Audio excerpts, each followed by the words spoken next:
의사와 의학 관련된 추천도서 두 번째 시간이고요. 이번 시간에는 17권을 정했습니다. 첫 번째 시간은 15권이었고요. 15권을 맞춰보려고 그랬는데 두 번째 시간에는 17권이 됐습니다. 첫 번째 책은 당신이 옳다입니다. 정혜신 씨가 쓴 책이고요. 공감과 경계를 기본으로 한 실전 무술 같은 정신치유법입니다.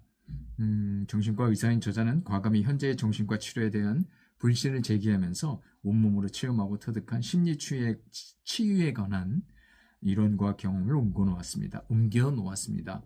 어떤 정신적 상황에서도 무차별 적용이 가능한 치유에 관한 원형적 강렬함과 간결함을 지닌 공감의 전모를 밝혔다고 자부하는 저자입니다. 시중에 넘쳐나는 정신과 의사나 심리치료사 및 자기개발 관련 작가들의 장사 속이 원히 보이는 자존감 시리즈, 힐링 시리즈와는 차원이 다른 책입니다.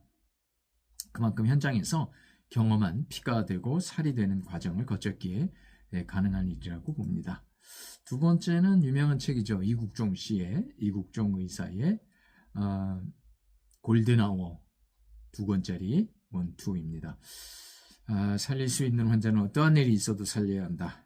골든아워란 사지가 으스러지고 내장이 터져나간 환자는 1시간 내에 전문 의료진과 장비가 있는 병원으로 이송되어야 한다는 의미를 말합니다. 그러기 위해서는 도심 지역에서는 헬기 이용이 거의 필수적이죠. 시청률이 가장 높은 시간대나 업무 효율 향상을 꾀하는 집중적 업무 몰두 시간을 뜻하는 노동시간 관리법에서 나오는 골든타임하고는 분명히 다른 말입니다. 생과 사의 경계, 중증매상센터의 기록 2018년도에 년에 나온 책이지만 훌륭한 책이라고 꼭 추천합니다. 그 다음에 세 번째는 환자혁명입니다. 조한경 씨인데요. 이 책은 조금 그 의사협회라든지 의사들이 굉장히 반발하는 책입니다. 그러니까 굉장히 논란이 많은 책이라고 보면 되고요. 그 저자인 조한경 씨에 대한 그런 불신을 보내는 의사들이 많습니다. 그래서 제가 볼 때는 그 여러 가지 논란을 벌일 수도 있지만 이런 책도 꼭 읽어볼 필요는 있다 이렇게 생각해서 추천합니다. 약과 병원에 의존하던 건강 주권을 회복하라는 미국 주재의사의 과격한 혁명적 글이죠. 현대의학의 허점과 기능의학을 말하는 주제가 굉장히 강렬합니다. 내 건강은 내가 지킨다 라는 슬로건이 가슴에 남지만 오랜 관습과 습관의 지속적인 저항이 가능할 수 있을지 걱정이 앞섭니다. 어쨌든 조한경 씨의 환자혁명은 굉장히 논란이 많은 책이다. 그러나 제가 읽어본 제 입장에서는 그럼에도 불구하고 한번 읽어볼 만한 책이다. 저는 그렇게 생각해서 추천합니다. 그 다음에 네 번째는 너무나 유명한 책이고 인수공통 모든 전염병의 열쇠 코로나19를 우리가 지내왔기 때문에 이 책은 그 2020년 2월에 나온 그 개정판임에도 불구하고 코로나19 때문에 이 책이 너무나도 유용하고 정말 인수공통 감염의 개념을 정확하게 알려주는 책이라 너무나 중요한 책입니다. 생태학과 진화의 두 축을 중심으로 인간과 동물의 공존 방법을 모색하여 팬데믹의 위험에서 탈출할 수 있는 길을 보여주기도 하는 책입니다. 모든 것은 우리에게 달려있다 라고 저자는 강력하게 말하고 있습니다. 그 다음 다섯 번째는 의학의 법칙들입니다. 시타르타 무케르지 책이고요. 이 책도 참 저는 좋게 읽었어요. 100쪽이 조금 넘는 의학 관련 책인데 내용은 분량만큼 가볍지 않습니다. 생명의 최전선, 가장 인간적인 과학의 현장에서 라는 부제가 붙은 2015년 원작인데도 한글 번역판은 2017년 7월에 나왔습니다. 의학은 불완전한 정보로 완벽한 판단을 요합니다. 그런 의학의 불확실성, 부정확성, 불안성의 법칙들에 관한 내용입니다. 훌륭한 책입니다. 의학의 법칙들. 그 다음에 여섯 번째는 기초부터 탄탄하게 처음 듣는 의대 강의, 안승철 씨의 책입니다. 의대 지망생과 일반인을 위한 의학 수업이라는 부제가 붙은 책이고요. 너무 어려운 의학 강의 내용을 어떻게 하면 쉽게 전달할 수 있을지 고민한 그 결과물입니다. 국어, 영어, 수학을 잘했다고 의대생이 되지만 적지 않은 의대생들이 적성에 맞지 않는 이유 등의 이유로 방황한다고 하네요. 미래의 의대생들은 의학 강의가 무엇인지 조금이나마 맛보면서 자신의 진로 설정에 도움이 됐으면 좋겠습니다. 그 다음에 일곱 번째는 이 책도 역시 코로나19 때문에 꼭 읽어볼 만한 그런 책이라고 봅니다. 바이러스 철학을 만나다, 박상욱 씨의 책입니다. 불확실성 시대를 살아가는 청소년을 위한 과학인문학이라는 부제가 붙어서 2021년에 나온 책입니다. 바이러스는 세균, 박테리아보다 훨씬 작으며 19세기 중반이 되어서야 그 존재가 알려졌지만 인간보다 더 오랜 시간 지구에 살고 있었고 바이러스의 삶을 통해 인간의 삶과 사회를 성찰하려는 목적을 가진 저술입니다. 바이러스와 관련한 정보들이 너무 많죠. 굉장히 많습니다. 근대화 이후 가장 끔찍한 재난을 겪게 한 코로나19는 우리에게 앞으로의 새로운 삶의 철학을 요구합니다. 과학과 역사 및 철학 등을 넘나들며 생각거리를 던지는 책의 내용을 아주 따라가 보면 이 바이러스 철학을 만나다 훌륭한 책임을 느낄 수 있을 것입니다. 그 다음에 여덟 번째는 죽은 자가 말할 때입니다. 클라스 부시만의 책인데요. 법의학이 밝혀낸 삶의 마지막 순간들이라는 부제가 붙어서 원작과 마찬가지로 이 번역도 2021년 원작이 2021년이고 번역도 2021년에 나온 겁니다.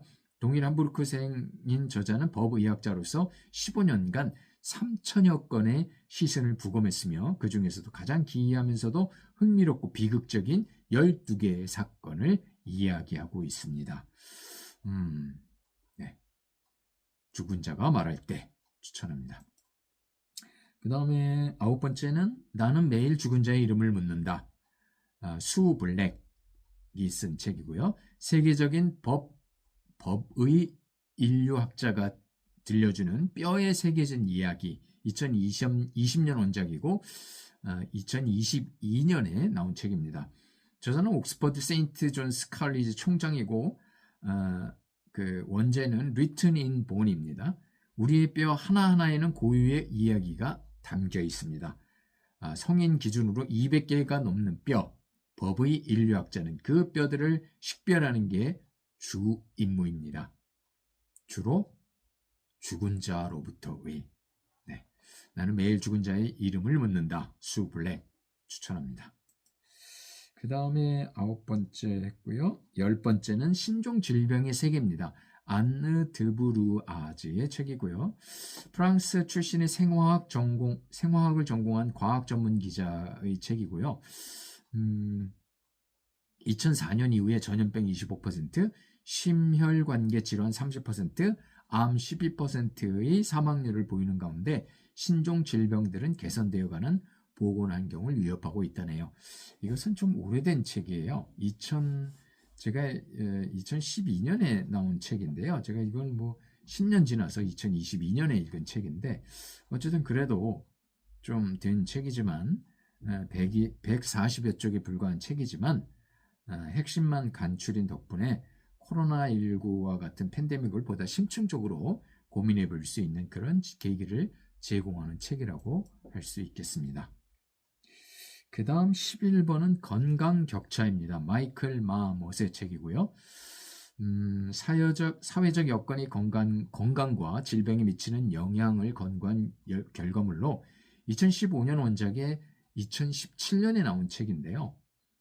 저는 이 책을 의료와 관련한 사람들에게 의사든지 보건의료와 관련한 정책을 시행하는 사람이지 가장 추천하는 책입니다. 그래서 이거는 건강에 대한 문제만이 아니고 건강과 관련한 우리 사회적 문제를 아주 날카롭게 그다음에 상세하게 제대로 파악하고 있다 이렇게 봅니다. 저자는 교수이며 의사로서 영국의사협회장과 세계의사협회장을 역임했습니다.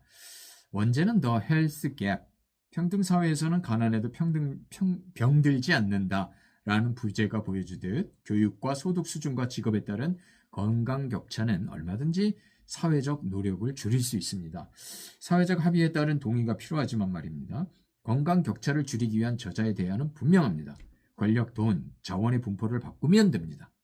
또한 물질적, 심리, 사회적, 정치적 능력의 박탈 상태를 개선해야 하고요. 명쾌한 결론은 지속적인 관심과 연구의 결과물입니다. 마이클 마못의 건강 격차, 대단히 강추하는 책입니다. 그 다음에 12번째는 나를 잃어버린 사람들입니다. 아닐 아난타스와미가 쓴 책이고요. 뇌과학이 밝힌 인간 자아의 8가지 그림자라는 부제가 붙어서 최근에 2016년 원작인데 2023년에 개정판으로 나온 책입니다. 나는 누구인가? 인간의 자아의 본질은 무엇인가? 주체로서의 자아는 무엇이고 대상으로서의 자아는 무엇인지 철학, 심리학, 신경과학이 어우러져 복잡한 인간의 뇌와 심리를 분석하면서 나와 자아를 찾는 기나긴 여정을 밟아갑니다. 훌륭한 책입니다. 그 다음에 13번째는 분자 조각들이란 책입니다. 타이레놀에서 코로나19 백신까지 신약을 만드는 현대의 화학자들이라는 부제가 붙어서 2023년에 나온 책입니다. 경상 국립대학 약학대학 교수인 백승만 저자는 생명을 살리고 기적을 창조하는 분자 예술의 세계, 약의 개발과 적용에 대한 상세한 역사적 내용을 전합니다. 신약 개발을 위한 좌충우돌 분자 조각가들의 이야기인데 여기서 분자 조각이란 출발 물질의 다양한 반응을 적용하여 구조를 바꾸는 과정을 말합니다. 이것도 굉장히 좀 흥미로운 책이었어요. 그 다음에 14번째, 아픔이 길이 되려면 김승섭 씨의 책입니다. 정의로운 건강을 찾아 질병의 사회적 책임을 묻는 2017년에 나온 책입니다. 저자는 고려대 보건과학대 교수로 사회 역학자입니다. 차별과 사회적 고립과 고용 불안이 인간의 몸을 해칠 수 있다는 연구 가설을 탐구하는 사회 역학은 질병의 사회적 원인을 찾고 부조리한 사회 구조를 바꾸어 건강한 사회를 만드는 학문입니다. 의료 기술의 발달은 사회적 약자를 외면하기에 건강한 공동체 구성을 위해서는 뚜렷한 한계가 있습니다. 더 아프고 더 일찍 죽는 사회적 약자를 위해 우리 사회와 국가는 무엇을 해야 할까요? 이런 관점에 대해서 여러 문제들을 이 책은 아주 날카롭게 지적하고 있습니다. 아픔이 길이 되려면 김승섭 씨의 책입니다. 그 다음에 15번째, 부서져도 살아갈 우리는 미셸 하퍼의 책입니다. 응급실 의사가 삶과 죽음의 경계에서 깨달은 치유의 힘을 보여주는 2020년 원작이며 2023년에 나온 책입니다. 아프리카계 미국인 여성 의사인 저자는 아수라장인 응급실에서 노예나 구원자 혹은 저승자서 역할을 하며 삶의 위로와 통찰을 발견합니다. 그녀의 솔직한 고백에 고통스러운 삶의 의미는 분명해집니다. 어떡하든 살아갈 이유는 충분한 인생이니까요. 부서져도 살아갈 우리는 미셸 하퍼의 책입니다. 그 다음에 16번째죠. 의료 쇼핑? 나는 병원에 간다. 최연호 씨의 책입니다. 성균관 의대 교수이면서 소아청소년과 의사인 저자는 의사, 환자, 가족이 병을 만드는 사회를 고발하면서 그 원인에 대한 상세한 이유를 밝힙니다. 여러 임상 사례를 통해 질병 처방, 진료, 오진에 대한 그 설명도 참 친절합니다. 의사와 환자 간의 신뢰와 믿음은 반드시 밑바탕이 되어야 하지만 만약 그렇지 않다면 방어 진료나 과잉 진료가 뒤따르기 마련이죠. 여러 가지 병원에 대한 그런 성찰을 보여주는 최연호 씨의 의료 쇼핑, 나는 병원에 간다였습니다. 그 다음에는 마지막입니다. 돌파의 시간입니다. 커털린 커리코의 책이고요. mRNA로 세상을 바꾼 커리코의 삶과 과학이라는 부제가 붙어서 2023년 원작이고 작년에 나온 책입니다. 저자는 코로나19 백신 개발 공로로 2023년 노벨 생리의학상을 수상했습니다. RNA를 매개한 메커니즘 전문 생리학자인 저자는 헝가리 이민자 출신이며 여성의 몸으로 과학계의 무관심을 이겨낸 것은 물론 폐쇄적인 과학계, 권위와 권력 및 특권에 맞서 싸워 이겼습니다. 정말 훌륭한 책이라고 보고요. 커틀린 커리코의 돌파의 시간을 마지막으로 의사의학 추천도서 두 번째 17권을 추천해 봤습니다. 단순히 전문적인 의사가 되지 않고 사회적인 여러 가지 문제, 인간성, 휴머니즘 이런 걸 갖춘 정말로 제대로 된 의사가 되기 위해서 또 한 번 좋은 책들을 추천합니다.